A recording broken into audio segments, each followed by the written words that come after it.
So this report is more than 1,000 pages long. It delves into more than 30 years of investigations. And in the last few minutes, as you say, the findings of that report have been published. We were able to pick out a few of the headlines this afternoon. Firstly, that independent panel chairman, Baroness O'Loan, has accused the Metropolitan Police of a form of institutional corruption for concealing or denying failings over the murder of Daniel Morgan. She says its first objective was to protect itself for failing to acknowledge its failings since the murder more than 30 years ago in 1987. One of the other key findings of this report that we should talk about this afternoon is the personal criticism of the Metropolitan Police Commissioner, Cressida Dick. The report accuses her of hampering with the inquiry.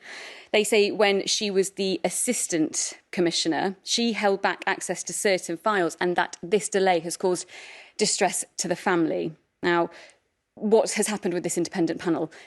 There's been multiple inquiries over the years, all spearheaded by Daniel Morgan's brother, Alistair Morgan, who's been trying to get justice for his brother.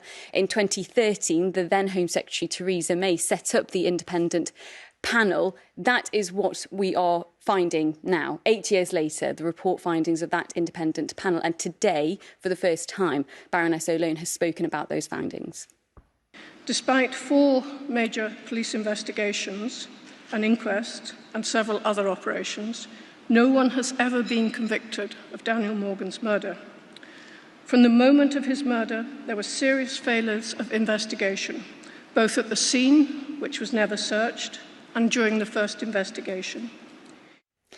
And also, the Home Secretary, Priti Patel, has told the Commons today a deeply alarming report into the murder of Daniel Morgan revealed examples of corrupt behaviour and a litany of mistakes by the Metropolitan Police, which irreparably damaged the chances of successful prosecution. What about Daniel Morgan's family? As you say, they've been fighting for justice for decades. What's been their reaction to these findings about the Met? Well, they've had their suspicions for more than 30 years and have been, as you say, spearheading this campaign to try and get justice for Daniel Morgan. Baroness O'Loan said the family of Daniel Morgan and the public are owed an apology, and they spoke today too. The panel's report has finally named the sickness that needs to be addressed. We find in the report an accurate reflection of our lived experience, the complicity and worse of the British state in all its guises, in the police corruption and criminality that has wrecked our lives.